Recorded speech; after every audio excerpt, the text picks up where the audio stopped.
এই মুহূৰ্তত ৰাজ্যৰ ছাত্ৰ ছাত্ৰীসকলৰ বাবে আহিছে এটা বিগ ব্ৰেকিং নিউজ, এটা গুৰুত্বপূৰ্ণ খবৰ।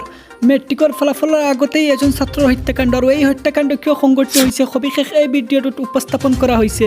গতিকে আহক বন্ধুসকল ভিডিঅ'টো আৰম্ভ কৰোঁ। নমস্কাৰ সকলোকে, আজিৰ ভিডিঅ'টোত মই প্ৰথমতে আপোনালোকক স্বাগতম জনাইছোঁ। মন কৰিব সকলোৱে, পুনৰ ৰাজ্য কঁপাই যোৱা এক চাঞ্চল্যকৰ হত্যাকাণ্ডৰ ঘটনা সংঘটিত হৈছে। হাজোৰ একাদিৰ পৰা এগৰাকী ছাত্ৰক অপহৰণ কৰি নিহত্যা কৰা ঘটনাই এতিয়া তীব্ৰ চাঞ্চল্যৰ সৃষ্টি কৰিছে।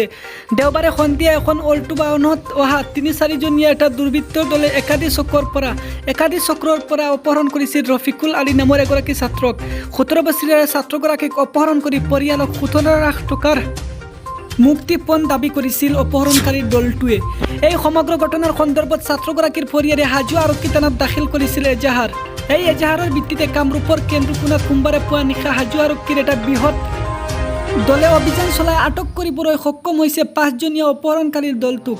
লগতে অপহৰণকাৰীৰ বাক্যৰ ভিত্তিত কমলপুৰৰ পুটিমাৰী নৈৰ পাৰত আৰক্ষীয়ে উদ্ধাৰ কৰে ১৭ বছৰীয়া ছাত্ৰগৰাকীৰ মৃতদেহ। অপহৰণকাৰীকেইটা ক্ৰমে হাজোৰ একাদিৰ লাডেন আলী উৰ্ফে শ্বহিদুল ইছলাম, কমলপুৰৰ কটৰাঘাটৰ আছিক আলী, কেন্দ্ৰকোণাৰ টফিকুল ইছলামৰ লগতে ৰংগিয়াৰ বৰশিলৰ ৰাহুল আলী আৰু শফিকুল হক।